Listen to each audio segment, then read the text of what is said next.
Hello दोस्तों, welcome back to my channel. आज मैं करने जा रही हूँ वांगचन के फैन फिक्शन के चैप्टर 3 का पार्ट 2 का एक्सप्लेनेशन।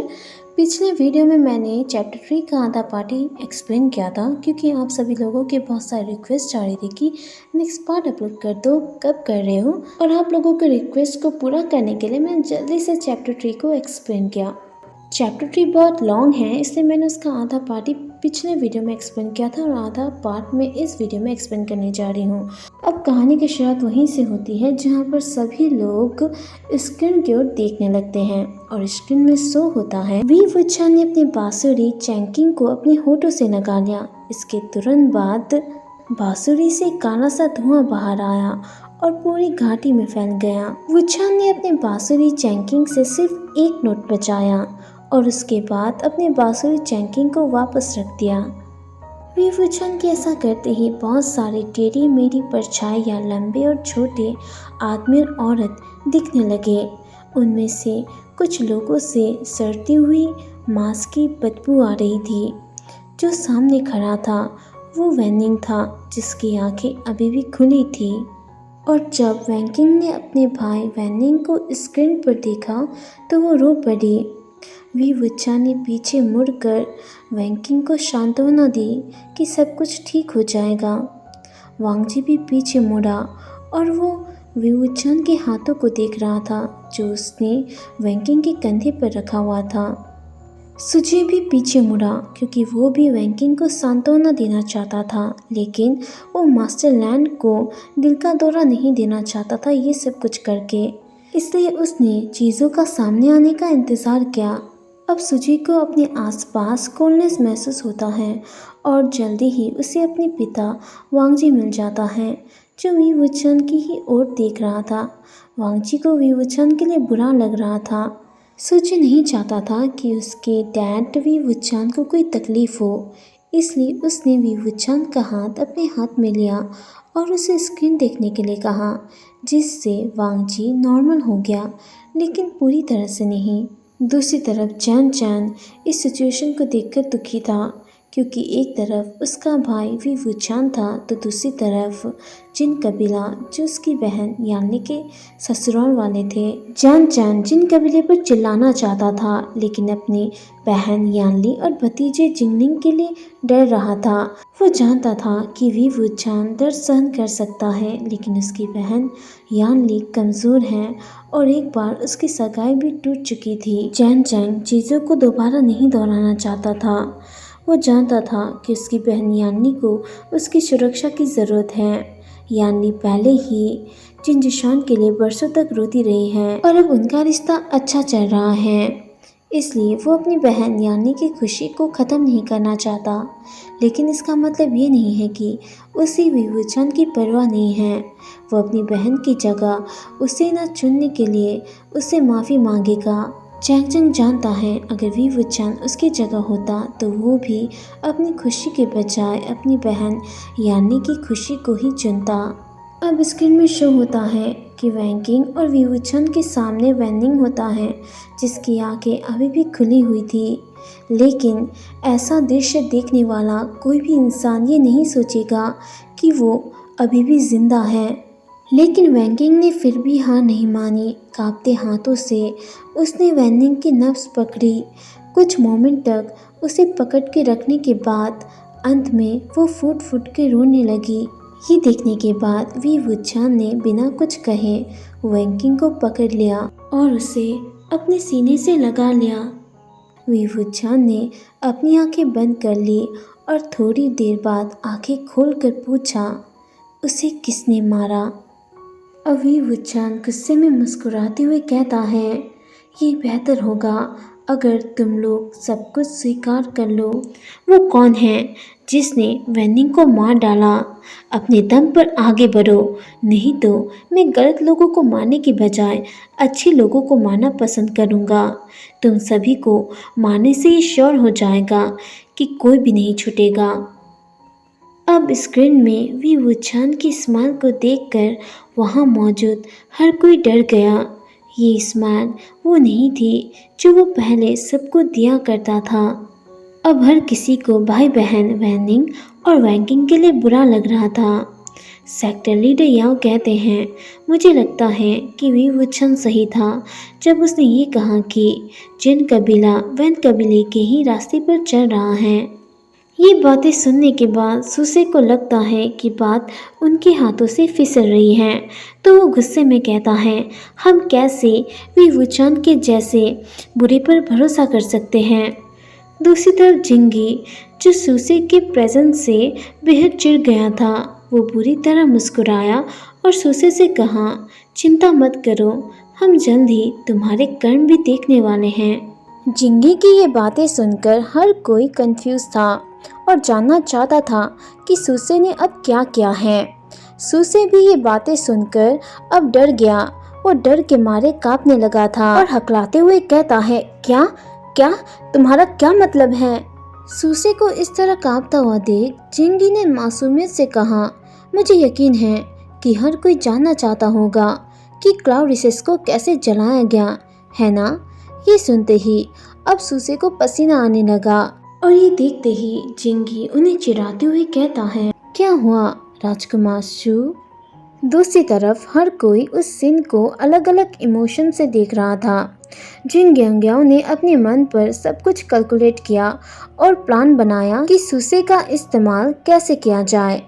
अब लांसी चैन जिंगी से कहते हैं, जिंगी तुम क्या कहना चाहते हो, प्लीज साफ साफ कहो। जिंगी लांसी चैन को जवाब देते हुए कहता है, चिंता मत कीजिए जुवजुन, हम सब कुछ देखेंगे।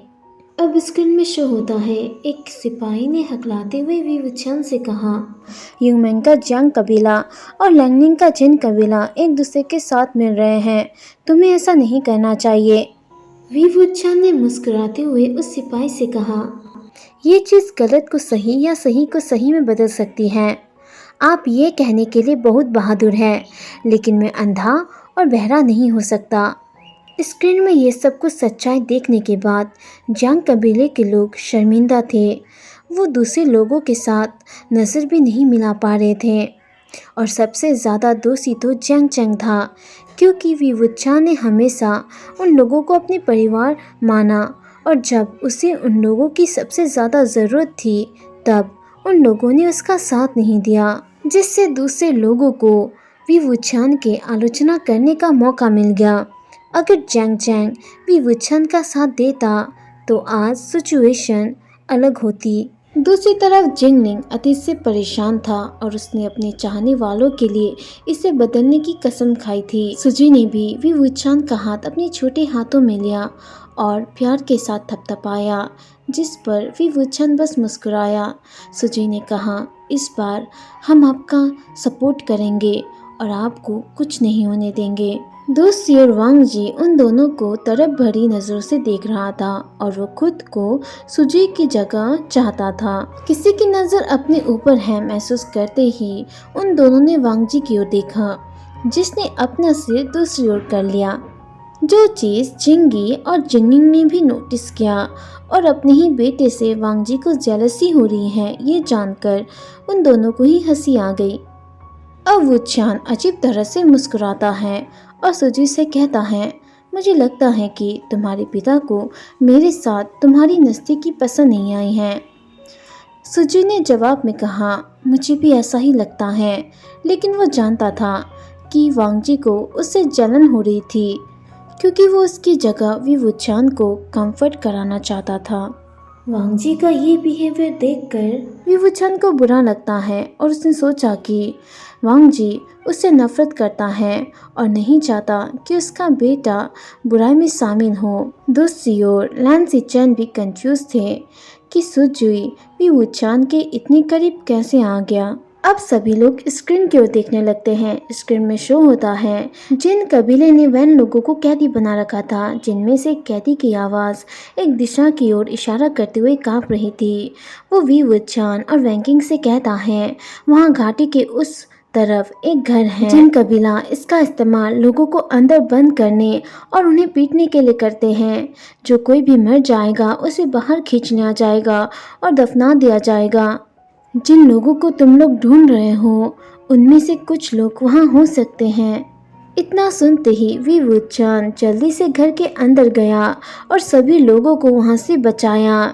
वी वुचान जोर से चिल्लाया, हम जा रहे हैं। वी वुचान घोड़े पे चढ़ा और सभी लोगों को आगे बढ़ने को कहा।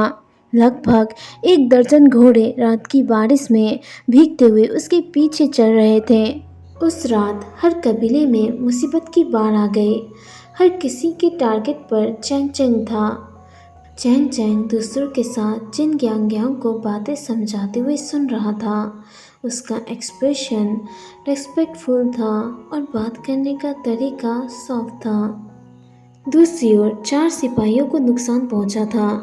वैन कबीले के बचे हुए लगभग 50 लोग भाग निकले, जिन्हें वी वुचान द्वारा दफन पर्वत में ले जाने के बाद उनकी सुरक्षा के लिए वी वुचान ने दफन पर्वत पर पहरा देने के लिए सैकड़ों भयंकर लाशों की कठपुतलियों को बुलाया और कहा, हमारे लोग अभी भी आगे बढ़ सकते हैं। अब ये सारा नज़ारा स्क्रीन में देखने के बाद सभी लोग आँख मूंद कर जिन कबीले पर भरोसा करने के लिए शर्मिंदा हुए। दूसरी ओर ये सब कुछ देखकर चैंग चैंग का चेहरा गुस्से से लाल हो चुका था। वो गुस्से में चिल्लाया, महंग्याओ, मैं तुम्हें मार डालूंगा। लैन सी चैन और जिंगनिंग ने चैंग चैंग को रोका, लेकिन उसका गुस्सा कम नहीं हुआ। चैंग चैंग गुस्से में महंग्याओ को लात मारने के लिए अपना पैर उठाते हुए चिल्लाया, कमीने, तुम मेरे भाई को कैसे फंसा सकते हो। अब ये सब कुछ सुनने के बाद जिन जिशान कहता है, कुल प्रमुख जैंग, जरूर कुछ गड़बड़ है, मुझे ये नहीं पता था। जिन जोशान जिन ग्यांग्या का साथ दे रहा था। जिन ग्यांग्या ने कुशलता से जिन जोशान को इसके लिए ही तैयार किया था। दूसरी ओर नी मिंगजू भी घृणित होते हुए जिन ग्यांग्याओं से कहते हैं, क्या गलत हो सकता है? क्या तुम नहीं देख सकते कि ये तुम ही थे जो हॉल में बकवास कर रहे थे? जिन ग्यांग्या तुरंत कहता है, भाई मैं इससे पहले जिन ग्यांग्या एक और झूठ बोलता। नी मिंगजू गुस्से में कहते हैं, मैं तुम्हारा भाई नहीं हूँ और ऐसे अननेसेसरी रूप से हमारे बीच रिश्ता मत जोड़ो। अब ये सारा मामला समझने के बाद मास्टर लैन गुस्से में अनाउंस करते हैं कि जिन ग्यांग्याओं को सच छिपाने के लिए सजा दिया जाएगा और जिन जिशान को उसके डर के लिए सजा दिया जाएगा। दूसरी ओर यानली उदास नजरों से अपने भाई वी वुचान को देख रही थी। वो कहती हैं, मुझे पता है कि इससे जिन जिशान का कोई लेना देना नहीं है, लेकिन मैं जिन जिशान से शादी नहीं करूँगी। ये सुनने के बाद जिन कबीले पर एक बड़ा सा बम गिर जाता है, क्योंकि वो पहले ही लैन कबीला और नी कबीले का विश्वास खो चुके हैं, लेकिन अब वो जैंग कबीले से अपने संबंध खोने का जोखिम नहीं उठा सकते। तभी जिन ग्यांशान यानी को कन्विंस करने की कोशिश करता है और कहता है, मैडम जियांग, आप दोनों ही एक दूसरे से प्यार करते हैं, इतनी छोटी सी बात के लिए सगाई को तोड़ना ज़रूरी नहीं है। यानी कहती है, ये छोटी बात नहीं है चीफ जिन, मेरे भाई को उस चीज़ के लिए झूठा दोषी ठहराया गया और श्राप दिया गया जो उसने नहीं किया। दूसरी ओर जिन जिनशान गलत कामों के लिए शर्मिंदा था, लेकिन वो यानी को खोना बर्दाश्त नहीं कर सकता था। जिन जिनशान यानी से कहता है, मुझे इसके बारे में पता नहीं था और मैं तुम्हारे लिए चीज़ों को ठीक कर दूंगा यानी। मास्टर लैन ने पहले ही अनाउंस कर दिया था कि जिन ग्यांग्याओं और जिन जिशान को उनके गलत कामों के लिए कड़ी सजा दी जाएगी। जिन जिशान यानी से कहता है, प्लीज़ मुझे चीज़ों को सही करने का मौका दो। ये सुनने के बाद चैंग चैंग दुविधा में था, क्योंकि एक तरफ उसका भाई और दूसरी तरफ उसकी बहन थी। वी वुचान अपनी बहन यानी को प्यार से देखता है। वो हमेशा से जानता था कि वो उससे प्यार करती है, लेकिन उसने इसकी उम्मीद नहीं की थी। वो उसकी उदासी का कारण नहीं बन सकता। वो यानी से कहता है, बहन, तुम पहले से ही जानती हो कि मुझे वो जिन जिशान पसंद नहीं है, लेकिन तुम्हारे लिए मैं उसे बर्दाश्त कर सकता हूँ, इससे पहले कि मैं अपना मन बदल दूँ। तुम्हें अपने फैसले पर फिर से सोचना चाहिए। तुम मुझसे प्यार करती हो और वो भी तुमसे प्यार करता है। मेरी कोई गलती नहीं है, इसलिए दूसरों की गलतियों का खामियाजा उसे मत भुगतने दो।